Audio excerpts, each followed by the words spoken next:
Eu não vou te falar qual que é melhor, mas eu vou te falar o que eu fiz. Foi aprovado em 3 concursos, 2 deles eu consegui mais de 90% de acerto. E eu usei PDF, usei videoaula e eu cheguei numa conclusão que eu vou te passar a minha opinião pessoal agora, você não tem que concordar, mas eu acho que eu tenho um pouco de experiência com os dois e eu queria compartilhar com você qual foi a conclusão que eu cheguei. Eu acho que existem motivos para as pessoas se identificarem mais com o PDF ou mais com o videoaula.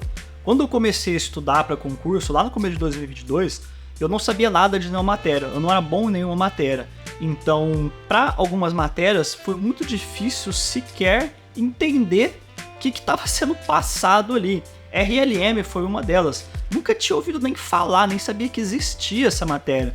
Então, alguns conceitos, alguns pensamentos, algumas lógicas que você precisa entender para depois começar a entender a matéria, eu não tinha na minha cabeça. E aí, então, nesse momento, assistir videoaula foi fundamental. Por outro lado, pouco tempo depois, lá no final de 2022, ano passado, um pouco antes de eu começar a fazer as provas que eu fui aprovado, eu já tinha começado a meio que entender como que funcionavam as coisas, como que era o perfil das questões de concurso público no geral, o que os examinadores, as bancas gostam de cobrar, qual que é o raciocínio por trás da matéria e da forma que cobram a matéria. Então, quando, por exemplo, saiu o edital do TJSP, eu fui logo estudar PDF, direto pro PDF. Eu recorrer para videoaula foi em momentos muito específicos, por motivos específicos. De forma geral, eu fugia da videoaula, porque eu comecei a estudar no pós-edital. E se você pega um curso, por exemplo, como, sei lá, o Estratégia, e você pega qualquer tópico de qualquer matéria, vai ver o tanto de videoaula que tem lá, cara, vai ser muita videoaula para você assistir. Então, assim, a matéria está super completa, o professor abordou todos os tópicos, o material é completo, profundo, ótimo. Só que, em questão de tempo, num pós-edital, para você fazer isso para todas as matérias, do meu ponto de vista, na minha opinião, por tudo que eu vivi, eu acho que seria muito contraproducente. Eu estaria me sabotando assistindo a aula. Além disso, uma impressão pessoal que eu tive é que às vezes quando eu estava assistindo aula, eu me desconcentrava, eu relaxava, eu começava a pensar em outras coisas. Eu não sou o tipo de pessoa que fica fazendo resumo, porque isso tiraria mais ainda o meu tempo. E eu não tinha tempo, eu comecei a estudar no pós-edital. Então, optar por estudar só pelos PDFs foi uma coisa que me permitiu ver o edital inteiro, rápido. Eu não me lembro exatamente quanto que foi o tempo, mas assim, mais ou menos 3 a 4 meses de quando lançou o edital até a prova, eu consegui fechar o edital em, sei lá, 75% do tempo disponível que eu tinha. Então, se era 4 meses, ali em 3 meses e pouquinho eu já tinha fechado o edital. E aí o que aconteceu? Na segunda passada que eu fui dar, eu passei muito mais rápido.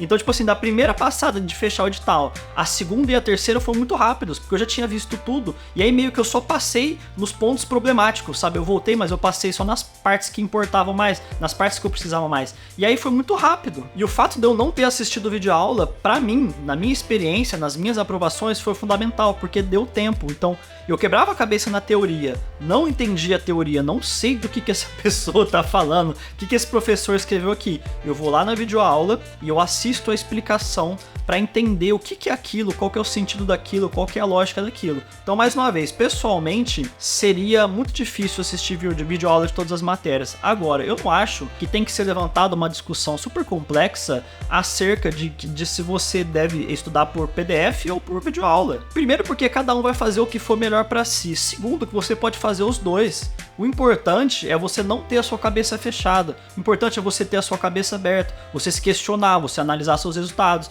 você olhar para o que você está fazendo, para os frutos dos seus estudos e pensar, será que se eu tivesse assistindo algumas videoaulas das matérias que eu não estou aprendendo, eu estaria aprendendo melhor? Será que se eu não tivesse assistindo videoaula de tudo, eu estaria conseguindo avançar mais rápido na matéria?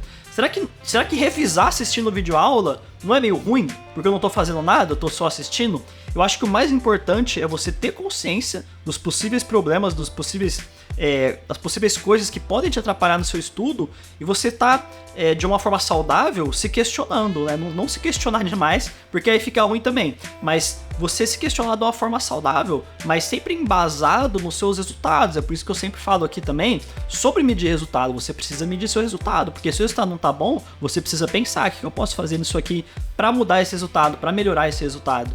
Felizmente, pra mim, eu sempre questionei os meus resultados quando eu via que eles não estavam bons. Mas por quê? Porque eu anotava. Então eu tinha anotado lá meu rendimento em cada matéria. Quando eu via que não estava bom, eu falava, epa, eu tentei estudar processo civil sem assistir videoaula. Não deu certo, eu fui muito mal. Dos tópicos que tem lá no edital do TJSP, vamos supor que sejam 10, eu fui muito mal em 7, em 6. Então eu realmente precisei recorrer à videoaula porque eu não estava conseguindo pegar a dinâmica da matéria ali. O negócio não tava fluindo, sabe? Então eu precisei, processo civil e processo penal. O processo penal eu consegui abandonar a videoaula mais rápido, eu peguei o jeito e o negócio fluiu. Processo civil eu demorei mais, mas eventualmente consegui abandonar a videoaula. E eu comecei a estudar agora pro TRF2, e aí eu não precisei mais de videoaula. Eu fui mal na matéria de processo civil, porque eu comecei a estudar uma parte que eu nunca tinha estudado, então eu fui mal. Só que por já ter entendido a lógica por trás da matéria, eu não precisei mais recorrer à videoaula. Bastou eu voltar ali à teoria mais algumas vezes, fazer mais exercício, que eu já comecei a dar uma melhorada. Essa é a minha experiência pessoal com PDF e videoaula. Pessoalmente, eu prefiro dar preferência pro PDF,